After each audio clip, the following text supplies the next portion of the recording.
Welcome to Fantastic Mondays while we've got them, because unfortunately, this is going to be the last Fantastic Monday for a little bit.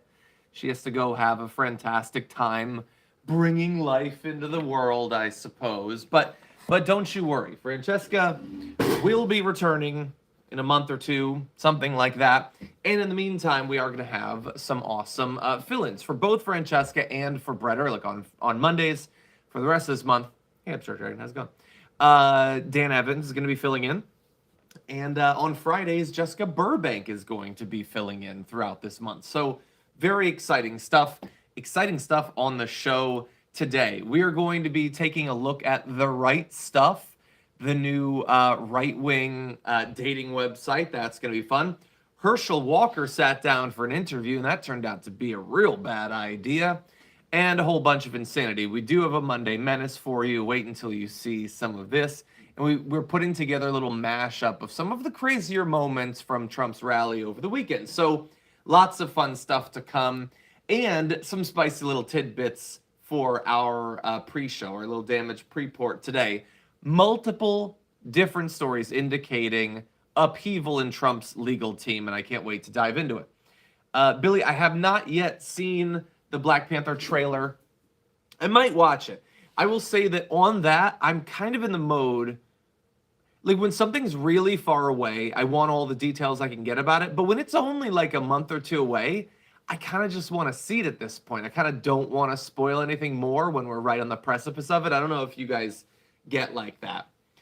Anyway, let's see. Little bit of fun stuff just to understand the country that we live in. Oh, hit the like button if you haven't already. It looks like about 1 in 4 of us have, and that will not stand. Jay Callie, that's awesome. Can't wait to see it. New poll shows that only half of Republicans say losing candidates should concede elections. And importantly, this is not a poll of the candidates. This is a poll of regular people saying if you lose, you just shouldn't concede. Now, this is scary, but I have to give them some credit. They're being honest. Democracy is acceptable if it is delivering never-ending conservative straight white rule. That's it. If it will deliver that, then sure, you can have a democracy or a republic or whatever it is.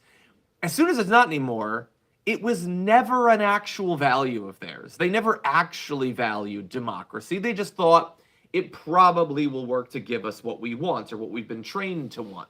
Once it doesn't, then that's it. They're not interested. Not interested anymore. And they're being very honest about that. T-Ness says, listen to Fire and Blood. If you go buy the books, you're not ready for how dirty... Okay, no, I'm not reading. Not reading anymore. Not reading anymore.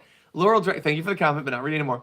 Laurel Dragon, member for 22 months, says, chat to say I'm so proud of you and thank you so much for making it this far and spreading some joy for us dragons. Thanks and love for all you do, Dragon Daddy Squad, TYT co-hosts and mods. Thank you. Well, I want to thank all of you for not just the general work that you do to stay, apprised of the news, create a welcoming community, all of that stuff, but also for it to now be memorialized in the Webby, which is now here. Thank you. I know that the dragons are all covering it up and everything, all the dragons you all have sent in, but thank you for that. Okay, I did see the Perla thing. I don't really know a ton what to say about that. I mean, the fact that he's working, with a former spy, Ron DeSantis, I'm not too surprised by that. We'll see. I'm gonna keep my eyes on it. Francesca will turn Avengers, the Kang Dynasty. Nice. I like it. Okay, really fast, before we jump into our main stories, gas prices over the last day, very stagnant. Unfortunately, they've averaged going up about a cent per day for the last week. So I don't know about what gas prices are doing where you're at. I know some of the gas stations I go to, and it really does depend. Prices quite a bit up from what they were at like a month ago. That is unfortunate. In terms of COVID cases, let me make sure that we've got this fully refreshed. And still, about the mid-40s. We reached that number at the close of last week, just about to dip below 400 deaths per day. And the hospitalizations are now below 30,000. So some good news there. Seeing those cases go down, that is great. Hope that just keeps on going. But bear in mind, cases were going down there and there and there and there. and there, and there, and there, and a little bit there. So we've had a lot of times where cases have gone down. Hopefully, this will be the last big one, especially because I feel like LA held out in terms of masks and stuff for a little bit longer than some places. I don't know. I haven't traveled all over. It's a pandemic and all that. But now, I don't see masks really.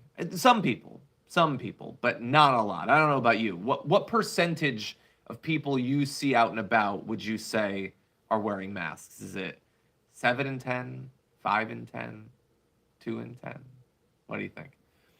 Francesca's going to be gone for a bit. I'm not sure entirely how long, but I will say we have long supported, generous maternity policies. So if she feels that she needs a month or 2 months or 3 months or whatever, that's what she needs and that's what she deserves. She's a hard worker. She deserves this time. That's what I say. A lot of people saying less than 1%. Goddamn. Oh, Portland. Hey, 15% on Portland. Nice. Not bad news.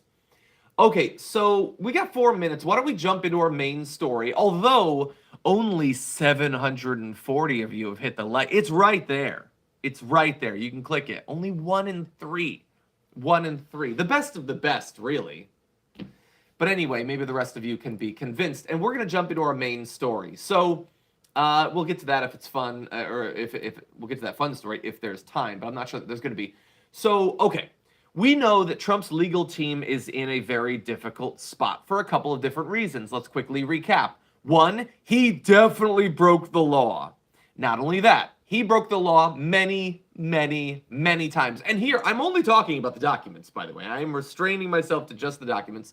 He definitely did it, and he definitely did it a whole lot of times. Also, he knew that he was breaking the law initially, and importantly, earlier this year, when the DOJ and the National Archives reached out to them and said, we got some of the documents, is this all the documents? And they were like, yep, that's all of the documents. They knew they were lying. So they totally knew that he broke the law and that they were lying. So, interestingly, that puts the legal team in a difficult spot where are they supposed to go on the record lying about evidence being planted or things being declassified or things, falling under executive privilege? That's probably the safest one. But the other two are very tough for him. Now, interestingly, there are these rumblings from inside of the team showing that different members do not want to go down with that ship. Now, I'm going to start with the perhaps least damning of the several bits of news about this. So the first is Christopher Kise. You remember him? He's the one that was smart enough to actually ask for money up front, and supposedly he was given $3 million. And then almost instantaneously, you stopped really hearing about him anymore. Well, what we're now finding out over the weekend is that he is apparently on the outs, at least with the rest of the legal team, if not with Donald Trump, because he is pushing for something called an off-ramp, a strategy basically, where they would do whatever it takes right now in terms of this scandal to avoid criminal charges. Now, what's interesting about this is maybe you're like me, and maybe you thought that's the whole point. Isn't that the only strategy that makes any sense, avoiding legal ramifications? No, apparently they want something beyond that, because that strategy might involve some sort of settlement, maybe turning over more documents, maybe admitting that they were wrong, admitting that they shouldn't have taken it. I mean, God only knows. That is what Christopher Kise is pushing for. And honestly, it seems like good advice, doesn't it? He doesn't want to get charged. He certainly doesn't want anything that's going to stop him from running for office in the future. And this is the smart lawyer. Remember, he asked for payment in advance, but apparently because he's pushing for this, he's been sidelined on the case. Now, we don't know exactly why, but this is the one big thing that's being discussed. It feels like the rest of the team is leaking that. And so the smartest person on their team, who seems to have the best idea, is being pushed out, and that's why you haven't heard anything about him for some time. People are asking if I could fit dragons on top of it. Is it wrong to have Baby Yoda in my Webby, or is it right to have Baby Yoda in my Webby? I think Baby Yoda is going to be in the Webby for now. But anyway, look, that could be considered a little bit of a mutiny, perhaps, in that he's pushing for a strategy that Trump doesn't want. Okay, that's fine. Bear in mind, The rest of the team is pretending that they're more loyal. They're not doing on-the-record stuff that Trump is implying he wants. So a lot of this seems to be trying to prove which one is more loyal. But the far more damning revelation is that one of his lawyers, Christina Bobb, you remember her? She's one of the ones that they dispatch to the media a lot. She has apparently, after previously signing paperwork implying that they had given all the documents back, which puts her in a very difficult position because that is a lie and they knew it. She's now apparently made it known that she is willing to cooperate and be interviewed by the Justice Department. Now, when she was asked whether that means she would do a sit-down interview or something, she said, "I'm sorry, I'm not allowed to talk about it." Okay. That was to the Washington Post. Is she not allowed to talk about it because that would be damaging, because that would interfere with the negotiations that are ongoing with the DOJ, or because she's already agreed to do it with the DOJ? But in any event, think about what that means.